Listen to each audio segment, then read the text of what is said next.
Psychologist Rahina Fasmi കൂടി നമ്മുടെ കൂടെ തത്സമയം ചേരുന്നുണ്ട്. ഡോക്ടർ സ്വാഗതം. ഡോക്ടറും ഈ പറഞ്ഞതുപോലെ ഷാർജ ഇന്ത്യൻ അസോസിയേഷന്റെ ഈ പരിപാടിയിൽ ഭാഗമാകുന്ന ഒരു വ്യക്തിയാണ്.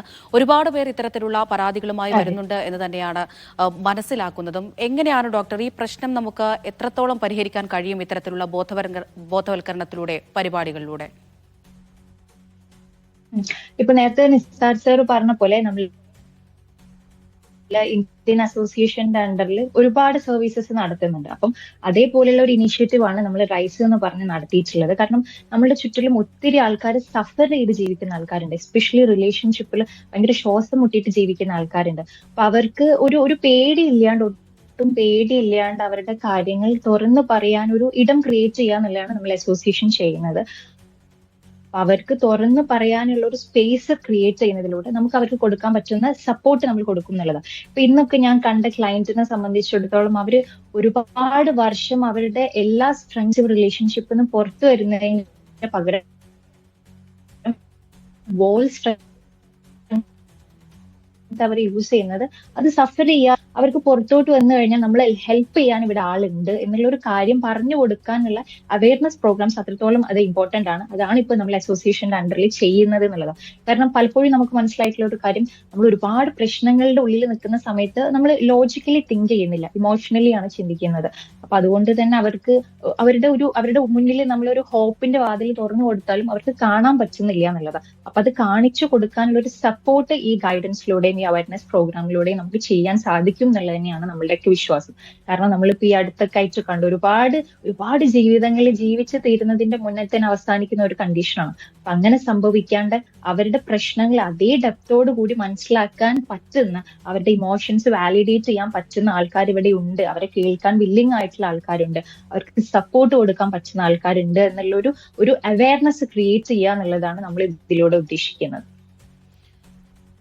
അതുപോലെ തന്നെ ഡോക്ടർ, മറ്റൊരു കാര്യം കൂടി ചോദിക്കട്ടെ. പൊതുവെയുള്ള ഇത്തരത്തിലുള്ള ആത്മഹത്യകളുടെ വിവരങ്ങളൊക്കെ പുറത്തു വരുമ്പോൾ നമുക്ക് സ്വാഭാവികമായുമുള്ള ഒരു സംശയമാണ്, എന്തുകൊണ്ട് നമ്മൾ ഇത് പുറത്തു പറയുന്നില്ല എന്നുള്ള കാര്യം. ശരിയാണ്, നമുക്ക് പറയാനുള്ള ഒരു സ്പേസ് കിട്ടുന്നില്ല എന്നുള്ളത് ഒരു വശത്ത് നിൽക്കുന്നുണ്ട്. പക്ഷേ നിയമമൊക്കെ ഉണ്ട് എന്ന് നമുക്കറിയാമല്ലോ. ഒരു മനുഷ്യനെന്ന രീതിയിൽ നമ്മളെ സഹായിക്കാൻ നിയമം നമ്മുടെ മുന്നിലുണ്ട് എന്നുള്ള ഒരു സാമാന്യ ബോധം നമുക്കുണ്ട്. അപ്പോൾ ഗൾഫ് കൺട്രീസിലേക്ക് വരുമ്പോൾ എന്തുകൊണ്ട് ഇത്തരത്തിലുള്ള പീഡനങ്ങൾ അല്ലെങ്കിൽ നമ്മൾ അനുഭവിക്കുന്ന വിഷമതകൾ എന്തുകൊണ്ട് നമ്മളത് പോലീസിൽ അറിയിക്കുന്നില്ല, അല്ലെങ്കിൽ നിയമവുമായി നമ്മൾ എന്തുകൊണ്ട് മുന്നോട്ട് പോകുന്നില്ല?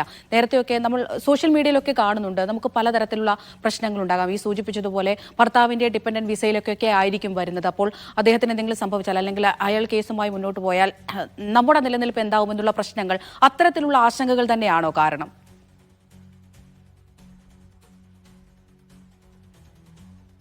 അതൊരു വശത്തുണ്ട്. നമ്മളിപ്പോ സൈക്കോളജിക്കലി പറയുകയാണെന്നുണ്ടെങ്കിൽ നമ്മളൊരു അൺഹെൽത്തി ആയിട്ടുള്ള ഡിപ്പെൻഡൻസി ഫോം ചെയ്യാന്നുള്ളത്. അപ്പൊ നമുക്ക് മനസ്സിലാവും, നമ്മൾ അബ്യൂസീവ് റിലേഷൻഷിപ്പിലാണ് എന്ന് അറിഞ്ഞിട്ടും അതിൽ നിന്ന് പുറത്തു വരാൻ പറ്റാത്ത ഒരുപാട് ആൾക്കാരുണ്ട്. നമ്മൾ ലേൺഡ് അൺഹെൽപ്നെസ് എന്നൊക്കെ പറയും അതിന്. ഇപ്പൊ ഒരു എക്സാമ്പിൾ നമ്മൾ എപ്പോഴും പറയുന്ന ഒരു എക്സാമ്പിൾ ആണ്, ഇപ്പൊ നമ്മളൊരു കുതിരേനെ ഒരു കയറിൽ കിട്ടിയിട്ട് കുതിരക്ക് നല്ല ശക്തിയിൽ ഓടാൻ പറ്റും, ഇവിടുന്ന് രക്ഷപ്പെടാൻ പറ്റും എന്നുള്ള ഒരു സ്കില്ല് ഉണ്ട് എന്നുള്ളത് അത് മറന്നു പോകാറുണ്ട്. അതേപോലെയാണ് പല ആൾക്കാരും ഈ അബ്യൂസീവ് റിലേഷൻഷിപ്പിലാണെന്ന് അറിഞ്ഞിട്ടും അതിൽ നിന്ന് പുറത്തു വരാൻ പറ്റാണ്ട് ഒരു ഹെൽപ്ലെസ്നെസ് അവരുടെ ബ്രെയിൻ അവർ ആ രീതിയിലോട്ട് ആക്കുന്നത് കൊണ്ടാണ് പലപ്പോഴും ഇത് തുറന്ന് പറയാനും പുറത്തോട്ട് വരാനും പല ആൾക്കാർക്കും പറ്റാത്തത്. ആ ഒരു ടേം അവിടെ ഉണ്ട് എന്നുള്ളതാണ് ഇതിലൊരു പ്രധാനപ്പെട്ട കാര്യം.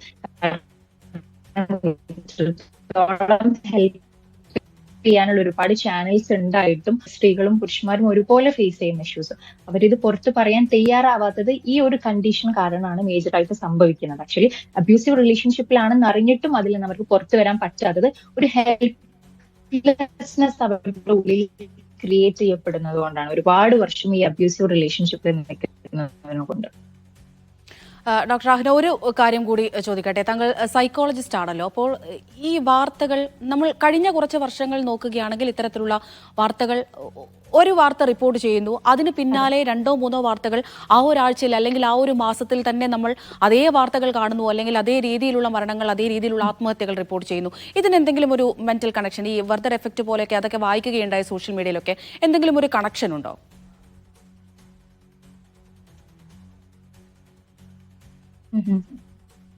നമുക്ക് അങ്ങനെ ഒരു കണക്ഷൻ ഒന്നും പറയാൻ പറ്റില്ല. പക്ഷെ ഇപ്പൊ പൊതുവെ നമുക്ക് ഒരു സോഷ്യൽ മീഡിയയുടെ ഇൻഫ്ലുവൻസ് നമുക്ക് കാണാൻ വേണ്ടിയിട്ട് പറ്റും. അതിൽ കൂടുതലും ഒരു കമ്പാരിസൺ ബിൽഡ് ചെയ്യുന്നുണ്ട് നമ്മളുടെയൊക്കെ ബ്രെയിനിൽ. ഇപ്പൊ ഒരു എക്സാമ്പിൾ പറയുകയാണെന്നുണ്ടെങ്കിൽ നമ്മളുടെ ഇപ്പൊ നേരത്തെ ഡോക്ടറൊക്കെ ഡിസ്കസ് ചെയ്ത ഒരു കാര്യമാണ് നമ്മൾ തുറന്ന് പറയുന്നില്ല എന്നുള്ളത്.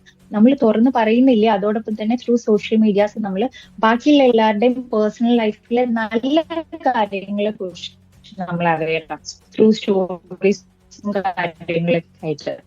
അപ്പൊ നമ്മളുടെ പ്രശ്നങ്ങൾ നമ്മൾ വലിയൊരു ക്യാൻവാസിൽ കാണും. കാരണം ബാക്കി എല്ലാവരും ഹാപ്പിയാണ് എന്നുള്ള ഒരു തോട്ട്, അങ്ങനെയുള്ള ആൾക്കാർ ഈ ഒരു കണക്ഷൻ ആയിട്ടൊന്നും നമുക്ക് പറയാൻ പറ്റില്ല എന്നുള്ളതാണ്.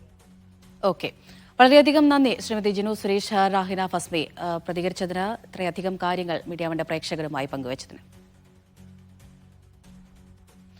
ഇപ്പോൾ ഈ സൈക്കോളജിസ്റ്റും അതുപോലെ തന്നെ സൈക്യാട്രിസ്റ്റും അതുപോലെ ഇന്ത്യൻ ഷാർജ അസോസിയേഷൻ ഭാരവാഹിയും ഒക്കെ പറഞ്ഞതുപോലെ അവരെ കേൾക്കാൻ ഒരു സ്പേസ് ആണ് അവർക്ക് ആവശ്യം. അതുതന്നെയാണ് ഈ ഒരു റൈസ് എന്ന ക്യാമ്പയിനിലൂടെ അവർ ലക്ഷ്യമിടുന്നത്, ഷാർജ ഇന്ത്യൻ അസോസിയേഷൻ ലക്ഷ്യമിടുന്നത്. ഇത്തരത്തിലുള്ള കാര്യങ്ങളിലൂടെ അല്ലെങ്കിൽ ബോധവൽക്കരണത്തിലൂടെ ഒരു പരിധിവരെ ഈ പ്രശ്നങ്ങളൊക്കെ പരിഹരിക്കാൻ കഴിയും എന്നുള്ള ഒരു പ്രതീക്ഷയും അവർ മുന്നോട്ട് വെക്കുന്നുണ്ട്.